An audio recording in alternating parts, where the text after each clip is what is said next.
नीयत सच्ची हो तो पूरी कायनात आपके हक में खड़ी हो जाती है।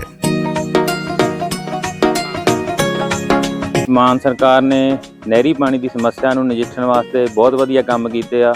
ਸਾਡੇ ਖੇਤਾਂ ਨੂੰ ਪਾਣੀ ਪੂਰਾ ਲੱਗਣ ਲੱਗ ਪਿਆ ਜੀ। मांझा, मालवा, दुआबा और पुआध के इलाके दुआएं दे रहे हैं। ਮਾਨ ਸਰਕਾਰ ਦਾ ਬਹੁਤ ਬਹੁਤ ਧੰਨਵਾਦ ਕਰਦੇ ਹਾਂ। ਇਸ ਜੂਨ ਜੁਲਾਈ ਜਦੋਂ ਝੋਨੇ ਦੀ ਫਸਲ ਹੋਊਗੀ ਇਹ 85% ਤੇ ਪਹੁੰਚ ਜਾਾਂਗੇ।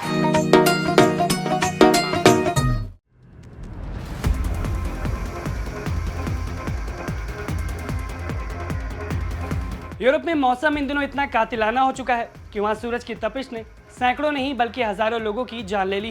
जी हां, अब तक 1300 से ज्यादा लोग काल के गाल में समा चुके हैं और वजह कोई युद्ध या महामारी नहीं बल्कि आसमान से बरसती हुई आग। WHO ने इसे साइलेंट किलर करार दिया है। दरअसल यूरोप इस वक्त भीषण गर्मी की ऐसी मार झेल रहा है जिसने वहां पर जनजीवन को पूरी तरीके से अस्त व्यस्त कर दिया। कहीं पर तापमान 40 डिग्री सेल्सियस के पार पहुंच चुका है तो कहीं पर बिजली व्यवस्था चरमरा गई। यहाँ तक कि अस्पतालों में मरीजों का भारी दबाव भी देखने को मिल रहा है। और इन सब के बीच सबसे डराने वाली बात जो सामने आ रही है वो है एक आंकड़ा, और यह आंकड़ा बताता है कि अब तक 1300 से ज्यादा लोगों की जान इस हीटवेव में जा चुकी है। WHO के महानिदेशक ने एक्स पर पोस्ट करते हुए जानकारी दी कि 21 जून से अब तक यूरोप में भीषण गर्मी के कारण 1300 से ज्यादा अतिरिक्त मौतें दर्ज की गई। उन्होंने ये भी कहा कि यूरोप के घर, स्कूल और कार्यस्थल इस अधिकतम तापमान के लिए तैयार नहीं किए गए।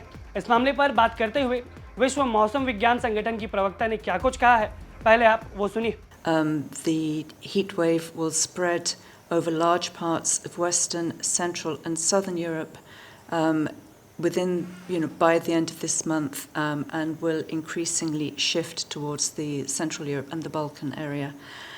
Temperatures are expected to be, are actually between 3 degrees Celsius up to 10 degrees Celsius for this time of year. And just to remind you, we're in June.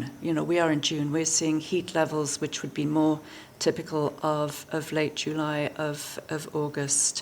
सुना आपने, जो गर्मी जुलाई के आखिर में आनी थी या अगस्त में, वो अभी इस वक्त देखने को मिल रही। वहीं अगर हम बात करें रॉयटर्स की एक और रिपोर्ट की तो उसमें भी बताया गया है कि सिर्फ फ्रांस में ही बुधवार से अब तक करीब 1000 अतिरिक्त मौतें दर्ज की गई। फ्रांस की सार्वजनिक स्वास्थ्य एजेंसी का कहना है कि उनमें ज़्यादातर बुजुर्ग शामिल है और आने वाले दिनों में यह आंकड़ा और भी ज़्यादा बढ़ सकता है। क्योंकि कई मौतों की जानकारी अभी तक भी जुटाई जा रही है तो यह आंकड़ा बढ़ेगा। रिपोर्ट्स के अनुसार रविवार को यूरोप के कई हिस्सों में तापमान 40 डिग्री सेल्सियस से ज़्यादा पहुंच गया। जर्मनी, पोलैंड, चेक रिपब्लिक और हंगरी इससे सबसे ज़्यादा प्रभावित दिखे। AFP के अनुसार रविवार को करीब 19 करोड़ लोग ऐसे इलाके में थे जहां पर तापमान 35 डिग्री सेल्सियस या उससे ज़्यादा था। वहीं करीब 38 करोड़ लोग ऐसे इलाके में रह रहे हैं जहां पर तापमान 30 डिग्री सेल्सियस के ऊपर है। इस बार की ये जो हीट वेव है ये यूरोप के इतिहास की सबसे भीषण गर्मी में गिनी जा रही है।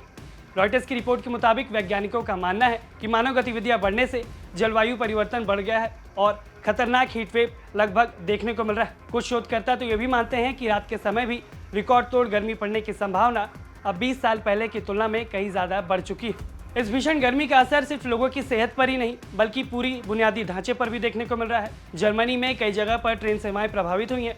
फ्रांस में तेज आंधी और तूफान के बाद हजारों घरों की बिजली चली गई। इटली की सबसे बड़ी नदी पो का जलस्तर इतना घट गया कि समुद्र का खारा पानी 18 किलोमीटर तक अंदर पहुंच गया, जिससे खेती और पर्यावरण दोनों पर खतरा मंडरा रहा है। वहीं हंगरी के पॉक्स परमाणु ऊर्जा संयंत्र में डेनब्यू नदी का पानी ज़्यादा गर्म होने की वजह से उत्पादन कम करना पड़ा, यानी कि गर्मी की वजह से सारा जीवन अस्त व्यस्त हो रहा है। हालात को देखते हुए WHO ने सभी यूरोपीय देशों से अपील की है कि वो हीट हेल्थ एक्शन प्लान को लागू करें ताकि लोगों की जान बचाई जा सके। WHO का कहना है कि जलवायु परिवर्तन के कारण जो हीट वेव पहले कई दशकों में एक बार आती थी अब वो लगभग हर साल देखने को मिल रही। कुल मिलाकर अगर हम बात करें तो यूरोप इस समय सिर्फ भीषण गर्मी ही नहीं बल्कि जलवायु परिवर्तन के सबसे बड़े संकटों में से एक का सामना कर रहा है। और बढ़ता हुआ तापमान, लगातार उसकी वजह से हो रही मौतें और चरमराती हुई व्यवस्था पूरी दुनिया के लिए गंभीर चेतावनी है। अब जलवायु परिवर्तन पर समय रहते कुछ ठोस कदम नहीं उठाया गया तो आने वाले सालों में ऐसे हालात और ऐसे भयावह नज़ारे हर साल देखने को मिल सकते हैं। आप देख रहे थे भारत तक, मैं हूं राहुल। इस रिपोर्ट पर आपकी जो भी कुछ राय है वो हमें कमेंट सेक्शन में ज़रूर बताएं।